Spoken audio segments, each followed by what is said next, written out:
Le pasteur principal va délivrer le message intitulé « Le martyr ». Je vous remercie, l'équipe Dieu du violon, pour votre performance spéciale. Merci.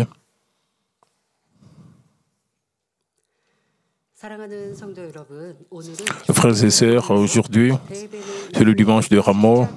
Pour le sermon du dimanche matin, j'ai brièvement parlé de ce que Jésus a fait pendant la semaine avant de porter la croix et j'ai expliqué les souffrances et la crucifixion. Revenons en détail sur ce qui s'est passé le dimanche de Rameau. Il y a environ 2000 ans aujourd'hui, Jésus s'est approché de Jérusalem et est venu à Bethphagée et Béthanie au mont des Oliviers. Ensuite, il envoya 2 de ses disciples au village qui était de l'autre côté en leur disant « Allez au village qui est en face, quand vous y serez entrés, vous trouverez un anon attaché sur lequel aucun homme ne s'est jamais assis, détachez-les et amenez-les. Si quelqu'un vous demande pourquoi le détachez-vous,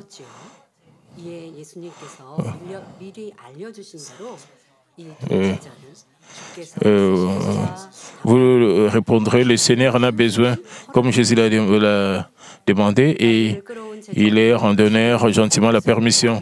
Les disciples qui amenaient l'anneau à Jésus, ils jetèrent leurs manteaux.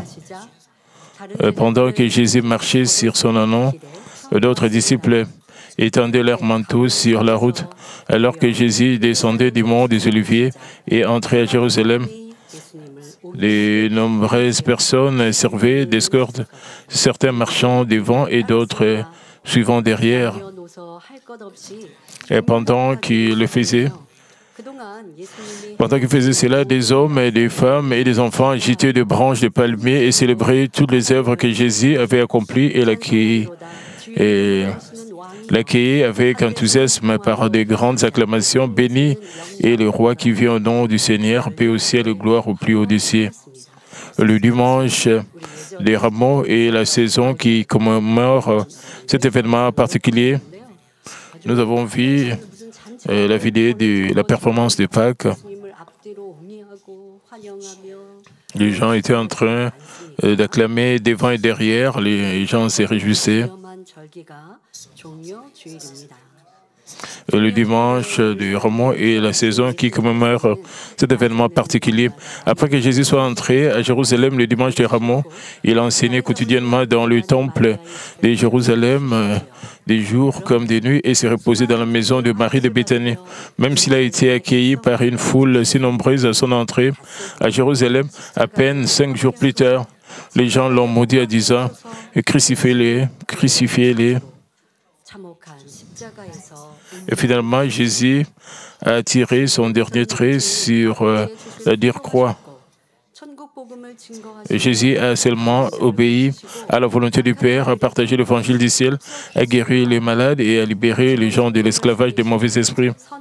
Et de cette façon, Jésus n'a fait que du bien, sauvant des vies. Bien qu'il soit totalement sans péché, il a été mis à mort par des chefs religieux, rongé par l'envie et la jalousie. Pourtant, tout cela faisait partie du plan de Dieu pour la culture humaine. Jésus est ressuscité en 3 jours et est devenu le sauveur de l'humanité et s'est assis à la droite de Dieu en tant que roi des rois et seigneur des seigneurs.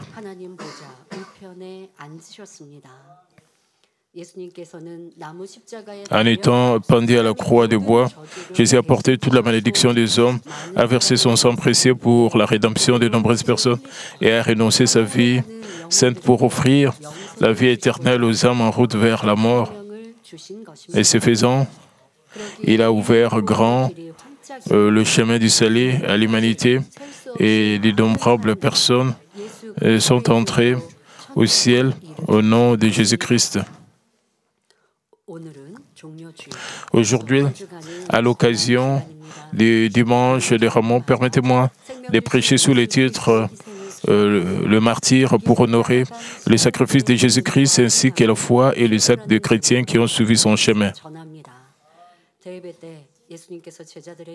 Pendant le culte du matin, Jésus a demandé à ses disciples s'ils pouvaient boire sa coupe. Et quand il a dit cela, les disciples ont répondu, oui, nous sommes capables mais à la fin, et ils ont pu fuir Jésus-Christ. Mais après la résurrection de Jésus-Christ et la descente du Saint-Esprit, ils se sont portés volontaires pour boire la coupe des souffrances. Maintenant, je prêche sur le message, un message intitulé Le martyr. Je vais aussi parler du martyr qui a eu lieu dans les églises primitives, dans les premières églises. Ils aimaient vraiment notre Seigneur. Je vais expliquer comment est-ce qu'ils ont bu et la coupe de la souffrance. Je pense que vous allez recevoir beaucoup de grâce, que vous puissiez tous réaliser qu'il est la voie des vrais croyants et à quel point cette voie est glorieuse, et confesser ardemment, Amen Seigneur, me voici, et devenez d'autant plus fidèle jusqu'à la mort. Frères et sœurs, une fois qu'un homme est né, il ne peut éviter la mort, mais la signification de la mort varie et selon les personnes. Une personne peut sauver la vie de nombreuses personnes en sacrifiant sa propre vie ou en choisissant de subir une mort juste pour le bien de son pays. La plupart des gens sont confrontés à une mort ordinaire après avoir vécu pour eux-mêmes ou pour leur famille élite, pour acquérir richesse, honneur et pouvoir, et recherchent sincèrement une vie plus longue. Mais ils finissent tous par mourir sans raison. Certaines personnes risquent une mort prématurée à cause d'une maladie ou d'un accident. D'autres font un mauvais choix et se suicident. Bien que nous soyons tous confrontés à la mort sur terre, la vie après la mort et la signification de la mort diffèrent selon les personnes. Comme Jésus l'a dit dans Marc 8, 35, « Car celui qui voudra sauver sa vie la perdra, mais celui qui perdra sa vie à cause de moi et de la bonne nouvelle la sauvera. » Si quelqu'un subit la mort en martyr pour le Seigneur et l'Évangile, sa mort sera plus précieuse et plus glorieuse que toute autre personne. Le martyr est défini comme le sacrifice de sa propre vie pour vaincre toutes les oppressions et persécutions et garder sa foi. Le mot anglais martyr vient du mot grec martys, qui signifie témoin. En d'autres termes, un martyr est un témoin de Jésus-Christ. À l'époque de l'Ancien Testament, il y avait aussi des prophètes qui souffraient de la mort pour avoir partagé la parole de Dieu avec les Israélites, qui s'opposaient à Dieu et lui désobéissaient. Nous faisons spécifiquement référence aux personnes qui sont mortes pour le Seigneur et pour l'Évangile après la résurrection et l'ascension de Jésus-Christ comme martyr.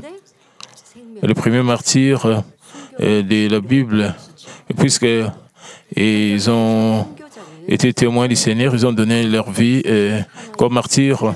Le premier martyr de la Bible est le diacre Étienne, l'un des sept diacres des premières églises. Comme le diacre Étienne était rempli de grâce et de puissance et accomplissait de grands prodiges et signes parmi le peuple, les Juifs devenus jaloux, l'accusèrent de fausses accusations, les conduisirent devant les conseils et les lapidèrent à la mort. Juste avant d'être martyrisé, Étienne avait les yeux spirituels ouverts et vit la gloire de Dieu et du Seigneur debout à la droite de Dieu, et il a prié pour les méchants qui ont essayé de les tuer. Seigneur, ne leur impute pas ces péchés. C'est ainsi qu'a commencé le martyre dans les premières églises. Cela a été causé par l'oppression des dirigeants juifs qui étaient vigilants contre l'église de Jérusalem, fondée par les 12 disciples appelés par Jésus-Christ lui-même. Les Juifs ont persécuté l'Église à grande échelle et par conséquent, de nombreux croyants ont dû se disperser dans toute la Judée et la Samarie. Puisque la religion était différente de la religion, ils les ont arrêtés et ils les ont capturés et ils les ont tués. En manifestant la puissance. Mais ces leaders religieux avaient peur et qu'ils vont perdre et ils vont subir de pertes à cause. Et c'est pour cela qu'ils persécutaient les chrétiens. Ils ont essayé toujours de les tuer. Ils essaient toujours de les tuer. Et à cause de la persécution, les chrétiens devaient se disperser dans toute la région.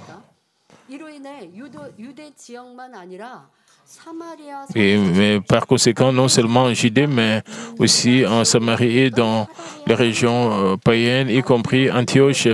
Les nombreux Grecs, notamment païens, ainsi que les Juifs, sont arrivés à croire au Seigneur.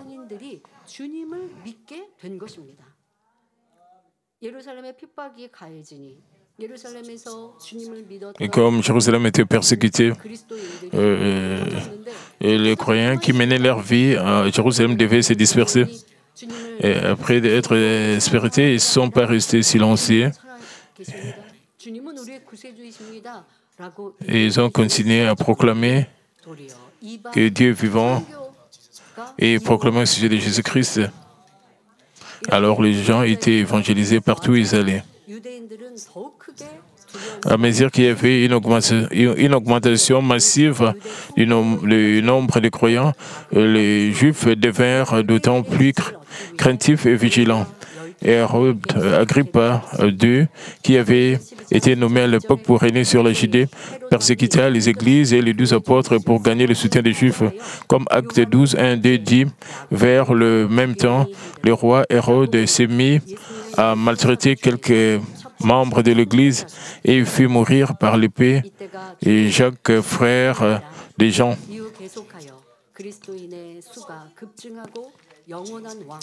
Jacques est devenu le premier martyr parmi les 12 apôtres du Seigneur. C'était en 54 après Jésus-Christ.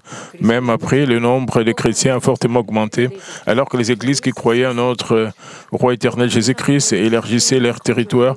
L'Empire romain exigeait fortement que les chrétiens vénèrent son empereur. Comme les chrétiens ne cédaient pas, l'Empire lançant contre eux des persécutions à grande échelle.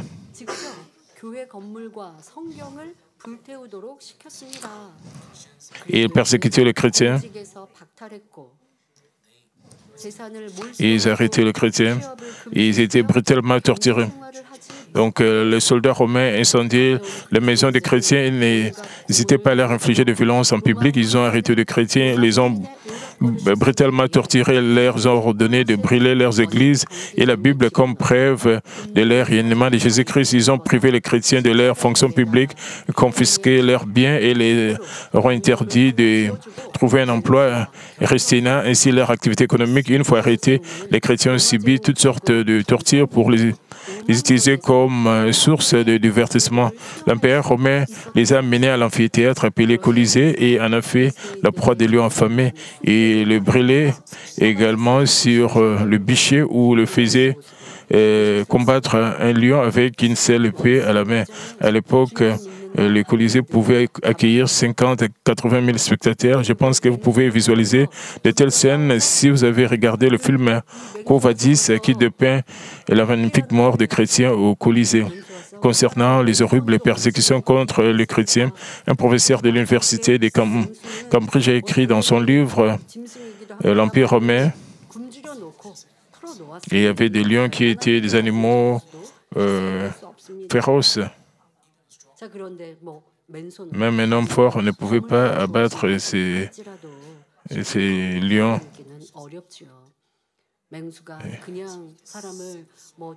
Donc, il ne fait aucun doute que le martyre des chrétiens était un spectacle sanglant pour les Romains. En 1977 après, la foule de lions qui acclamait jusqu'à la mort un groupe de chrétiens en vie, un déchiré sur la grille, un autre pris sur une chaise de fer, et un troisième jeté par des taureaux, et un quatrième déchiqueté par des lions affamés.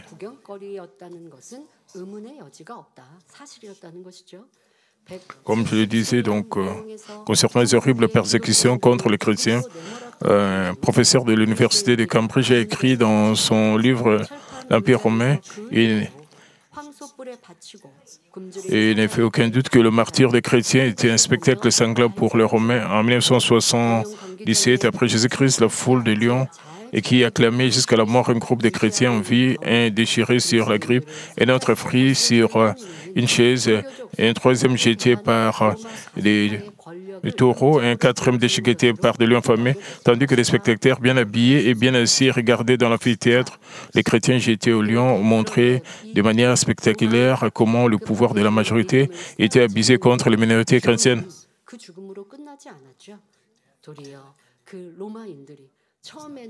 C'était pas la fin.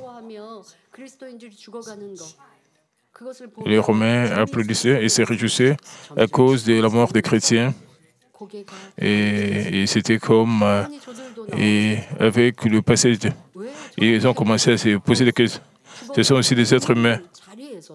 Ils applaudissaient avant, au début, mais comment est-ce qu'ils n'ont pas peur de la mort? Comment est-ce qu'ils pouvaient accepter la mort paisiblement comme cela?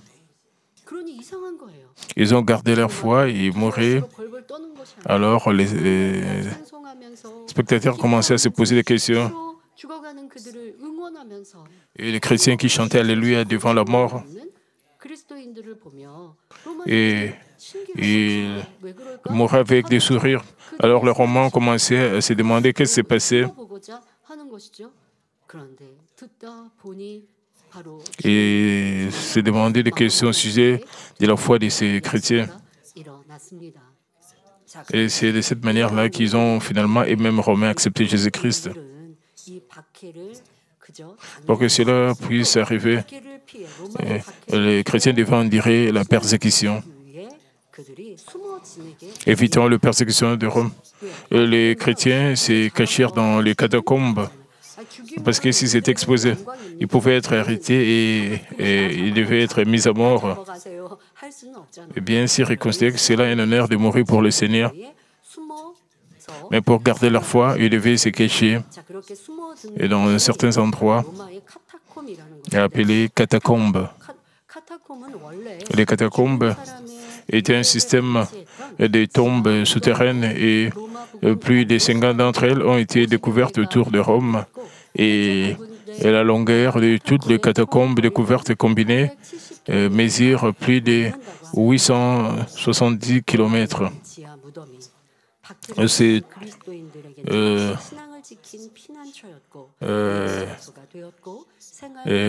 tombes souterraines servaient de refuge, de lieux de culte et d'espace de vie pour les chrétiens évitant la persécution.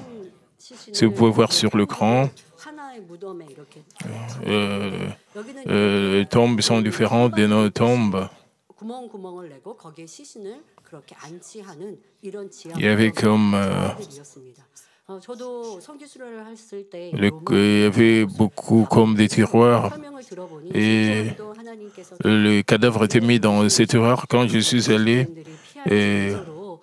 en pèlerinage, j'ai visité cet endroit. Nous avons appris que Dieu a préparé cet endroit pour que les chrétiens puissent se cacher là-bas.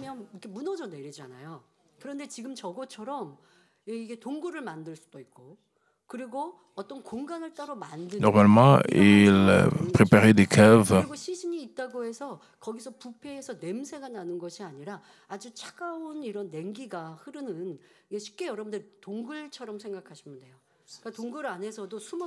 Quand le cadavre s'est décomposé,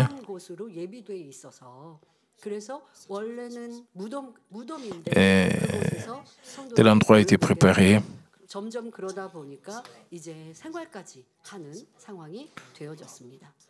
À l'origine, c'était des tombes, mais c'est devenu un endroit de vivre pour les chrétiens.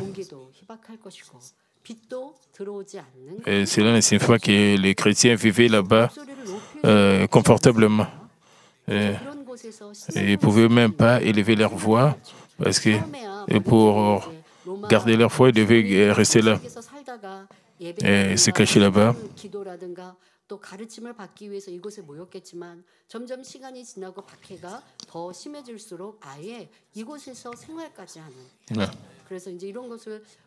Comme la persécution avait augmenté, ils devaient vivre dans ces tombes.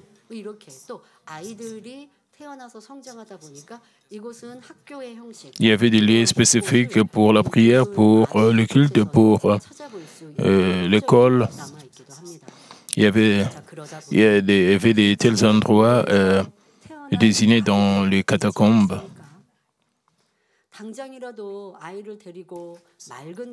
Et certains d'entre eux sont nés dans l'une de ces tombes souterraines étouffantes et sombres où ne pouvaient même pas élever la voix. Le parent aurait pu sortir leur bébé des tombes à la recherche d'air frais et de lumière vive, mais s'il le faisait, il serait arrêté par les soldats romains forcés de renouer le Seigneur, mais le croyant des catacombes ne pourrait jamais faire cela.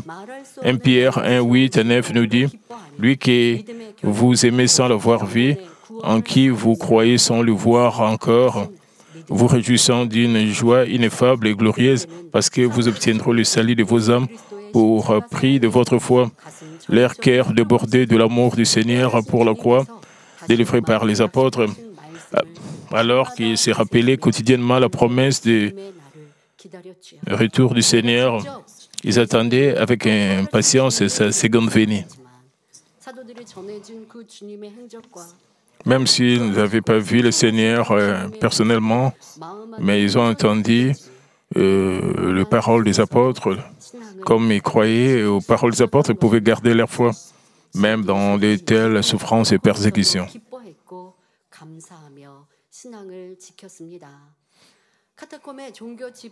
Et ce faisant, ils ont pu se réjouir, rendre grâce et garder leur foi dans les catacombes. Lorsque les soldats romains ont découvert leur rassemblement religieux dans les catacombes, ils se sont rendus dans les tombes souterraines pour les retrouver. Et quand j'étais parti en pèlerinage, nous avons visité un de ces endroits.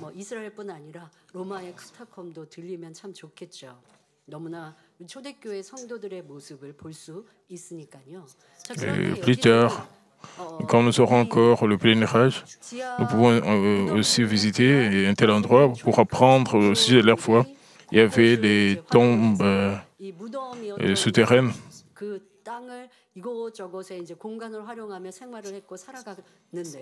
Ils ont utilisé ces espaces, les chrétiens des premières églises.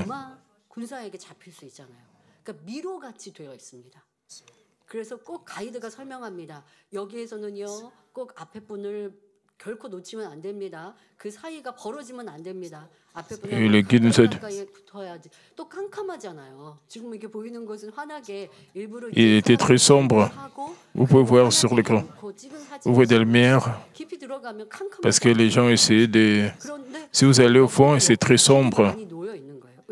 Il y a plusieurs chemins à l'intérieur.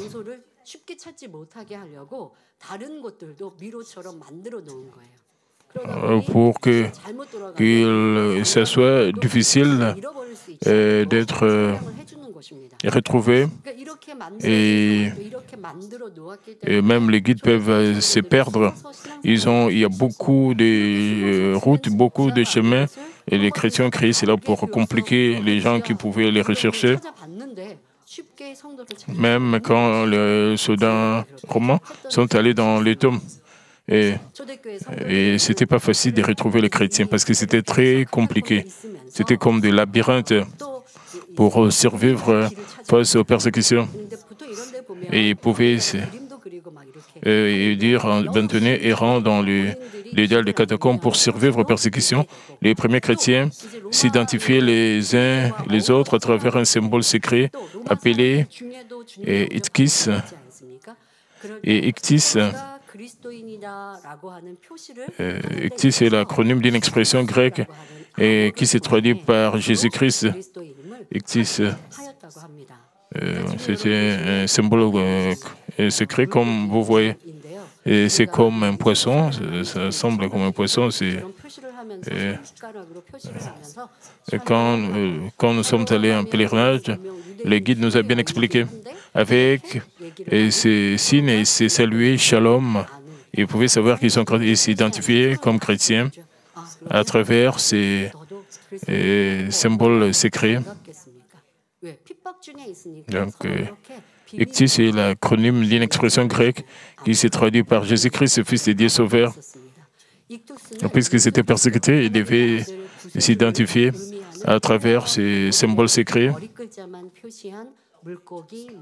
Comme je l'ai dit, Ictus est l'acronyme d'une expression grecque qui s'est traduite par Jésus-Christ, Fils de Dieu Sauveur.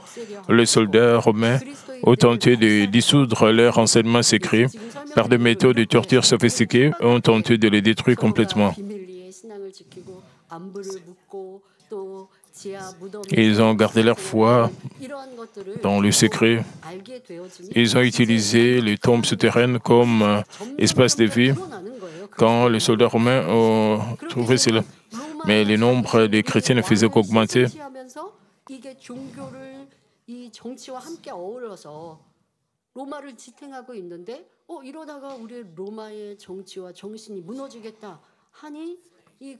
Les Romains avaient peur que leur système allait tomber à cause des chrétiens.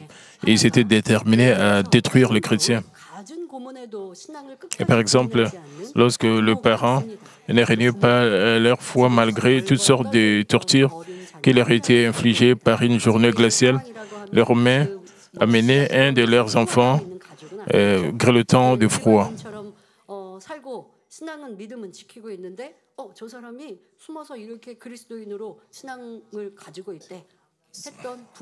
Et quand tu trouvais un chrétien, ils amenaient le parent, ils torturaient le parent.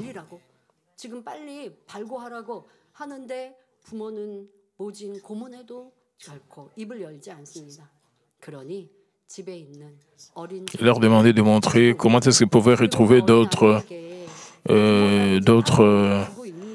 chrétiens qui sont dans les catacombes. Et quand ils amenaient un de leurs enfants grelottant de froid, ils lui donnèrent de la nourriture réchauffée, la bière d'un manteau en peau de mouton et le laissèrent rentrer chez lui. Mais dehors se trouvait un troupeau de chiens, de chasses, affamés depuis des jours. Dès que les chiens ont senti l'odeur du mouton provenant de l'enfant qui rafraîchissait la porte, ils se sont précipités sur lui et lui ont impitoyablement arraché des morceaux de chair et les ont dévorés. En regardant cela de l'intérieur, et ses parents étaient terrifiés et criaient, pleurant amèrement. Ensuite, les Romains ont menacé les parents en leur disant « Dites-nous où il se trouve avant d'amener un autre enfant. » Donc, montrez-nous le lieu où se cachent d'autres chrétiens. C'est dans leur désir charnel de protéger leur enfant. Les parents leur indiquèrent l'emplacement des chrétiens et les guidèrent à travers le labyrinthe des catacombes en utilisant les symboles d'Ictus. Frères et sœurs, alors que les premiers chrétiens gardaient leur foi dans les catacombes, les apôtres du Seigneur ont chacun souffert le martyre dans leur champ de mission. André, qui a partagé l'évangile en Grèce, est mort en martyr, les bras et les jambes liés à une croix en forme de X. Philippe a été martyrisé par l'habitation en Phrygie, l'actuelle Turquie, et Barthélemy est mort en martyr en se faisant lever la peau en Arménie. Quant à Thomas, il partit en Inde en 52 après Jésus-Christ, prêcha l'évangile pendant 20 ans et finit par être décapité. Sa tombe se trouverait près de l'endroit où le berger a mené la croisade unie en Inde en 2002. Au total, 3 millions de personnes se sont rassemblées sur le lieu de la croisade. Alors que la croisade a été diffusée dans toute l'Inde, de nombreuses personnes y participèrent et obtinrent le salut. Et la croisade fut l'occasion de récolter le fruit du sang du martyr de Thomas. Le sang du martyr ne disparaît pas.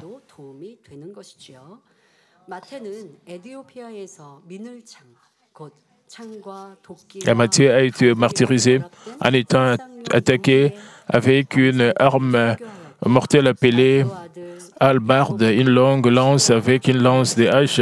Et selon récit, Jacques, fils d'Alphée, est mort après avoir été frappé par une verge, soit par des pierres, après avoir prêché l'évangile dans les régions de Perse, l'Iran actuel. Et Thaddée a prêché l'évangile en Assyrie et en Perse et a souffert le martyre en étant placé sur la croix et lacéré par une ou plusieurs rames. Simon est également devenu un martyr dans l'Iran d'aujourd'hui en se faisant couper le corps en deux par une scie. Matthias a été lapidé à Jérusalem.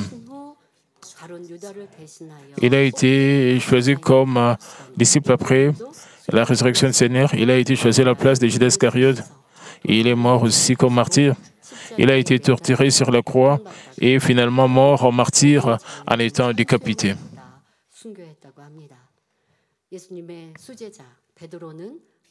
Pierre, qui a été capturé à Rome, a dit qu'il ne voulait pas être crucifié de la même manière que notre Seigneur a été crucifié.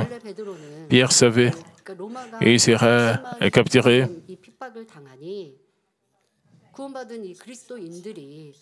Et Pierre savait que la persécution était sévère. Et c'était le grand leader parmi les chrétiens. Il était disciple du Seigneur. Alors les croyants demandaient à Pierre, et ils ont dit à Pierre, puisque vous pouvez être arrêté, éviter d'être arrêté parce que tu es notre leader. Et Pierre, et il était en train de quitter Rome, mais il a vu une vision que Jésus venait vers Jérusalem. Et Pierre a vu Jésus qui marchait à la voie contraire. Et Pierre a dit, qu'en va-t-il? Où va-t-il? Et le Seigneur a dit que je vais à Rome pour mourir. Alors, il a compris que c'était la volonté de Dieu pour lui de mourir. Alors, il a été arrêté à Rome et donc il est rentré à Rome. On lui a demandé. Il a refusé de renouer le Seigneur.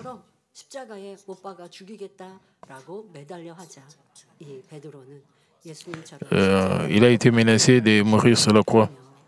Mais Pierre ne voulait pas être crucifié de la même manière que notre Seigneur a été crucifié. Il s'est porté volontaire pour être crucifié, la tête en bas, s'est soumis à de plus grandes souffrances et a souffert le martyre. Parmi les 12 disciples, Jean était le seul à ne pas être martyrisé, banni sur l'île de Patmos, selon la volonté du Seigneur, et reçu des révélations à travers une communication profonde avec Dieu et enregistré le livre de l'Apocalypse. Dans un premier temps, l'empereur Domitien le fit jeter dans une marmite d'huile bouillante, mais comme Jean y avait survécu, l'empereur le bannit sur l'île de Patmos, isolé du monde. Et non seulement ses apôtres, mais aussi les surveillants de nombreuses églises et sont morts en martyr. Vers 155 après Jésus-Christ, les proconsuls romains arrêtèrent Polycarpe, disciple de l'apôtre Jean et surveillant de l'église de Smyrne, et l'exhorta à régner Jésus-Christ et à adorer l'empereur. En réponse, il a déclaré, « Cela fait 86 ans que je le sers et il ne m'a fait aucun mal. Comment puis-je blasphémer mon roi et mon sauveur ?» Le proconsul le menaça alors en disant, « Si tu ne changes pas d'avis, je te ferai brûler. » Pourtant, n'hésitant pas du tout devant la menace de mort, Polycarpe répondit hardiment, « Vous me menacez d'un feu qui brûle pendant une heure, puis s'éteint, mais vous ne savez rien du fait du jugement à venir et du jugement éternel.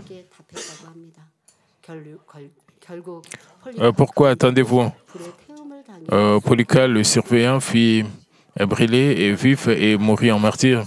Malgré de si graves persécutions, les premières églises n'ont pas cédé et les croyants n'ont pas faibli dans leur foi. Les croyants qui ont survécu étaient plus fortement unis dans la foi et l'amour pour le Seigneur. Les églises ont grandi et ils sont restés fermes, non seulement à Jérusalem, mais à Antioche, Éphèse, Smyrne, Philippe, Thessalonique, Alexandrie, Corinthe, Athènes, Rome et les régions d'Asie, d'Europe et d'Afrique du Nord. Et comme je vous ai dit auparavant, pas seulement dans les catacombes à Rome, mais dans d'autres régions aussi. Les chrétiens s'est cachés aussi dans des endroits souterrains, même dans d'autres régions, et les chrétiens s'est cachés à cause de persécutions. Nous pouvons voir que Dieu avait préparé des lieux pour que les chrétiens puissent se cacher, qu'ils puissent être en paix. Et ainsi, beaucoup de chrétiens ont gardé leur foi malgré toutes sortes de persécutions. Ils avaient une foi merveilleuse. Finalement, même Rome fut évangélisée, et comme je vous ai dit auparavant. Donc, malgré les persécutions, les chrétiens sont restés audacieux en gardant leur foi. Les Romains ont envoyé cela et ils ont commencé à se demander. Ils ont commencé à écouter l'histoire des chrétiens. Ils appelaient les chrétiens à écouter leurs histoires. Ils étaient émis, touchés. Et c'est de cette manière que les Romains ont été évangélisés comme résultat. Même Rome fut évangélisée. Et en 313, après Jésus-Christ, l'empereur Constantin approuva officiellement le christianisme par le dit de Milan. Et c'était le fruit de la foi des apôtres et des croyants qui n'avaient pas peur de la mort pour le Seigneur et l'Évangile, qui gardaient leur foi et s'est consacré au partage de l'Évangile.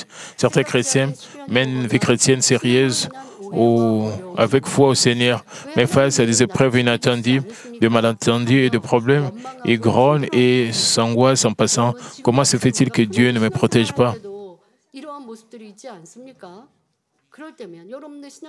Même si nous menons une vie chrétienne paisible, et certaines personnes blâment Dieu et se plaignent devant Dieu. Et quand il y a des malentendus, des problèmes, ils doivent penser à la vie des chrétiens des églises primitives, des premières églises. Mais certains disent que je n'ai pas commis de fautes. Pourquoi j'ai des problèmes? Ils doivent savoir quel genre de foi ils ont. Et de cette manière, ils abandonnent aussi leur foi. Et disons,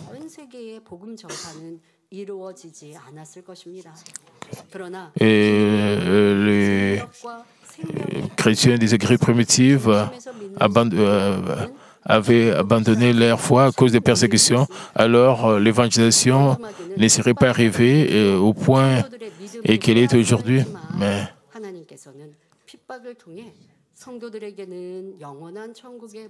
ils rejettent même leur foi, disons que les premiers persécutés à cause de leur foi au Seigneur vivaient ce genre de vie chrétienne.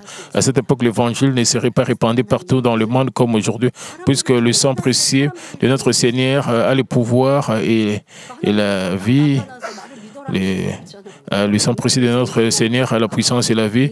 Ceux qui y croient du plus profond de leur cœur ont le pouvoir d'affronter même la mort.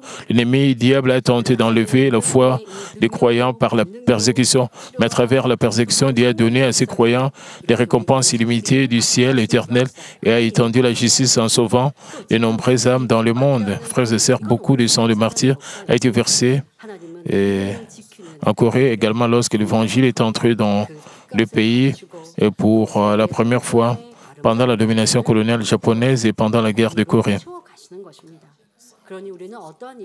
Dieu permet que nous puissions aussi récolter des fruits, des martyrs, des ancêtres de la foi. Et les gens peuvent se poser pourquoi Dieu n'agit pas, pourquoi Dieu agit de cette manière.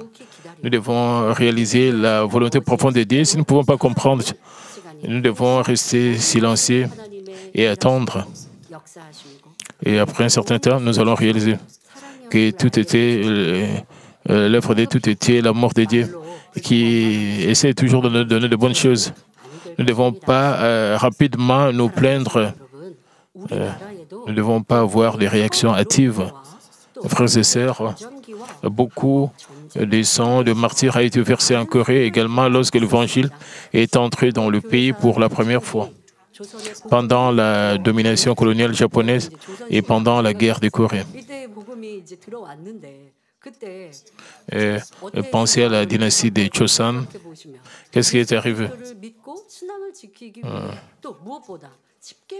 Les gens essayaient de garder leur foi, de garder les 10 commandements.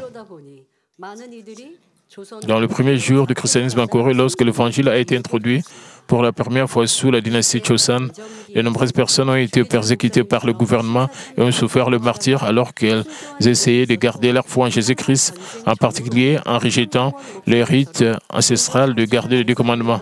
Pendant la domination coloniale japonaise, des personnes sont mortes en martyrs suite à leur rejet du culte du sanctuaire. Et comme le pasteur Kichul-chu. Et après la guerre de Corée, certains ont été martyrisés par les communistes qui cherchaient à détruire les religions. Le pasteur Yang Won-son en est un exemple de plus. Après que la dynastie ait ouvert ses portes à la civilisation occidentale, les missionnaires étrangers venus ici pour propager l'évangile ont été persécutés et sont morts en martyrs. Dans le cimetière de missionnaires étrangers de Yangwon-jin se trouvent plus de 500 tombes de missionnaires étrangers et de membres de leur famille. Il s'agit notamment de ceux d'Ernest Bethel qui a publié des journaux pour soutenir l'indépendance de la Corée, du Japon, du missionnaire Underwood qui a fondé l'université de Yonsei, du missionnaire Appenzer qui a fondé l'université des femmes d'Ewa et du missionnaire Douglas qui a créé l'hôpital des séparations. Ces missionnaires ont eu un impact important pour le développement de la Corée. L'un des martyrs le plus renommé et le plus honoré du christianisme coréen est le pasteur Ki-Sol-chu. Il est né en 1897 en tant que 4e fils de Yeon-Son-ju. Il est allé à l'école primaire de sa ville natale et a ensuite fréquenté l'école Osan où il a développé le patriotisme ainsi que la foi. À 23 ans, il a été profondément ému alors qu'il participait à un groupe d'études bibliques et déterminé à étudier la théologie. Il est entré ensuite dans un séminaire théologique et fut ordonné pasteur en décembre 1925 en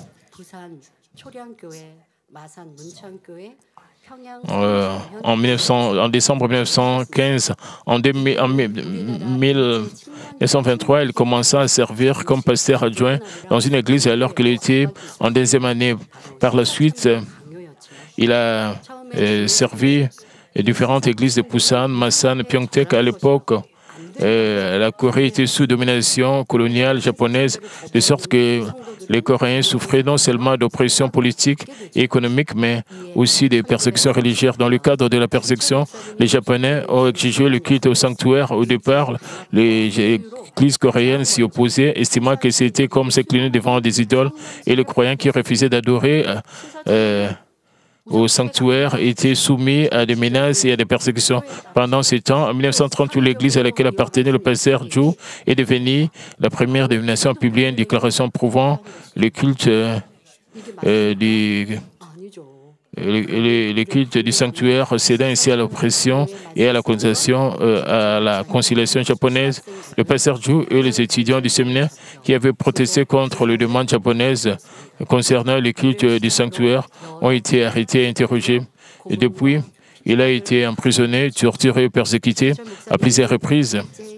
Le pasteur Ju a été emprisonné pour la 4e fois en septembre 1940, alors que les Japonais menaient une campagne visant à arrêter le manifestant du culte au sanctuaire, le culte du sanctuaire. Au fur et à mesure qu'il subit l'emprisonnement, sa santé s'est dégrada fortement en 1944 et le 21 avril à 47 ans, il tira son dernier souffle dans sa cellule de prison. pendant plus de 7 ans. Le pasteur Joe a été gravement torturé et lorsqu'il a été emprisonné pour la 4e fois, sa dénomination l'a renvoyé. Néanmoins, le pasteur Joe a fait preuve d'une foi inébranlable dans le premier jour du christianisme coréen et a présenté la véritable voie de foi aux chrétiens. De plus, il a démontré son amour pour le pays et l'Église et sa justice par laquelle il a fait des compromis avec les injustes. Il nous a clairement dit à quoi nous devons obéir et résister et a gravé dans nos cœurs le pouvoir de la foi des martyrs dans les églises coréennes. Lors du culte du dimanche soir de la semaine prochaine, nous regarderons une comédie musicale mettant en scène la vie du pasteur Joe. Alors que nous célébrons la Pâque, j'espère que nous serons tous mis au défi et remplis de passion en regardant la comédie musicale, nous montrant comment la foi d'un pasteur dans le Seigneur s'est épanouie jusqu'au martyr. D'habitude, nous voyons les souffrances du Seigneur. Puisque nous avons maintenant seulement un petit podium, c'est très petit, de décrire les souffrances du Seigneur et la crucifixion. Une fois que nous allons éménager dans un nouveau sanctuaire, nous allons montrer les souffrances de notre Seigneur. Et cette année, nous allons montrer la vie du pasteur Joe sous une comédie musicale. Il y a beaucoup de gens qui ont vu cette performance. Je ne peux pas voir cette performance sans larmes. Les membres ont apprécié, les gens qui ont vu ont été très touchés et ne pouvaient pas voir cela sans... Je pense que vous allez préparer le dimanche prochain vos mouchoirs. Je pense que vous devez avoir vos mouchoirs près de vous parce que, pour que vous puissiez essuyer les larmes le dimanche prochain en suivant la performance que nous allons montrer pour les jours de Pâques. Et je pense que vous allez recevoir beaucoup de grâce à travers cette performance. Et sur la performance, vous allez aussi examiner votre vie chrétienne actuelle et vous allez vous comparer à leur foi. Vous allez prendre une nouvelle décision pour mener une bonne vie chrétienne. Je vais conclure le message. Frères et sœurs, dans l'un de ces sermons intitulé « Déterminé à mourir », le pasteur Joe a fait remarquer premièrement, vous devez être déterminé à mourir en suivant Jésus. Voudriez-vous abandonner Jésus et vivre ou suivre Jésus et mourir? Abandonner Jésus et vivre est en fait le chemin de la mort, tandis que suivre Jésus et mourir est le chemin de la vie. Deuxièmement, vous devez être déterminé à mourir pour les autres. Tout au long de sa vie, Jésus n'a vécu un seul instant pour lui-même. Sa vie était entièrement consacrée aux autres.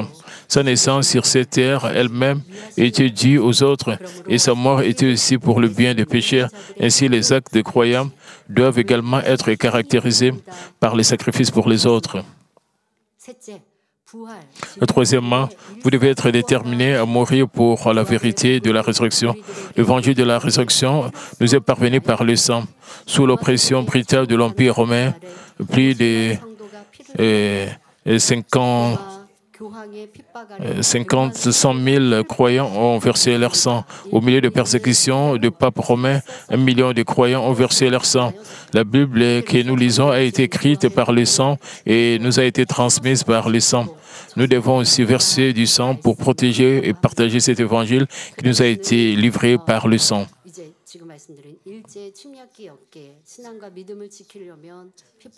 C'était sous la colonie japonaise et les chrétiens coréens étaient persécutés. Et le pasteur Joe a insisté que nous devons partager l'évangile malgré les persécutions.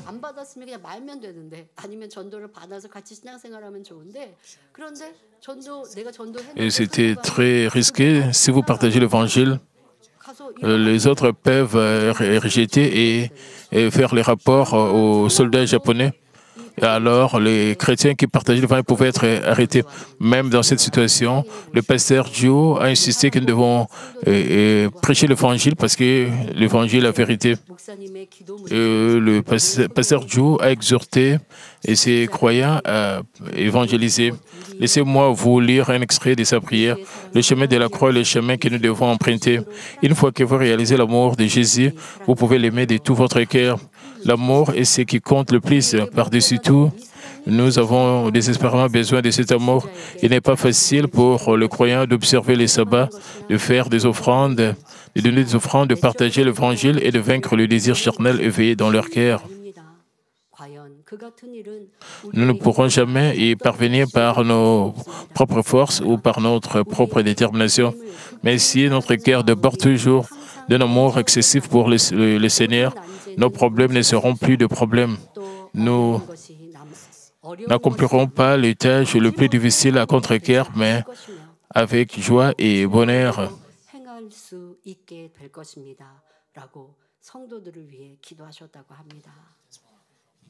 Et c'est de cette manière qu'il priait pour le membre de son Église, le pasteur Joe.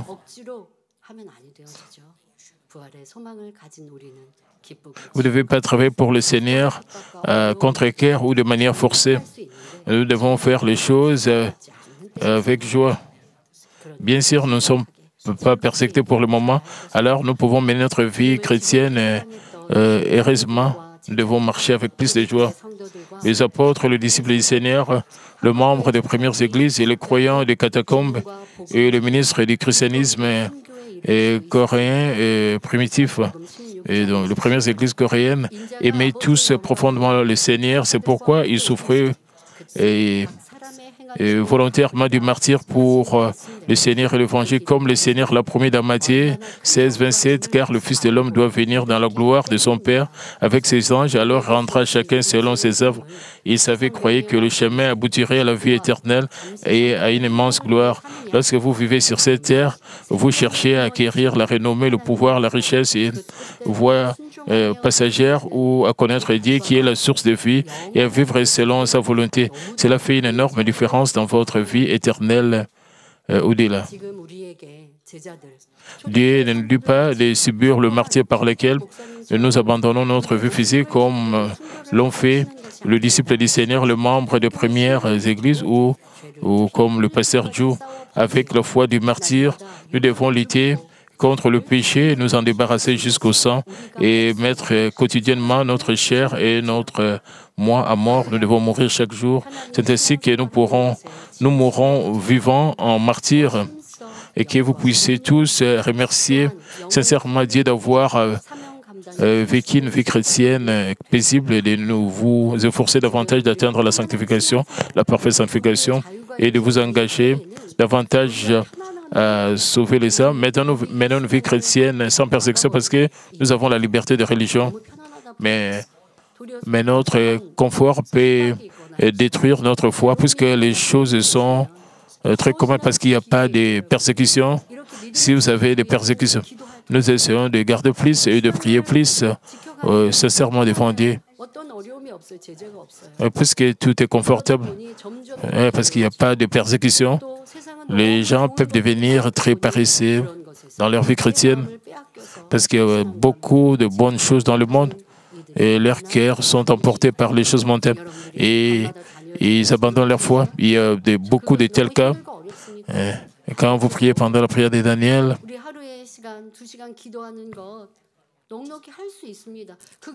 et juste pour prier pendant des heures, pendant de 24 heures de toute la journée, c'est très facile. Et si vous ne priez pas, qu'est-ce que vous allez faire? Vous allez dormir, vous allez regarder la télé. Alors, qu'est-ce que vous pouvez faire encore?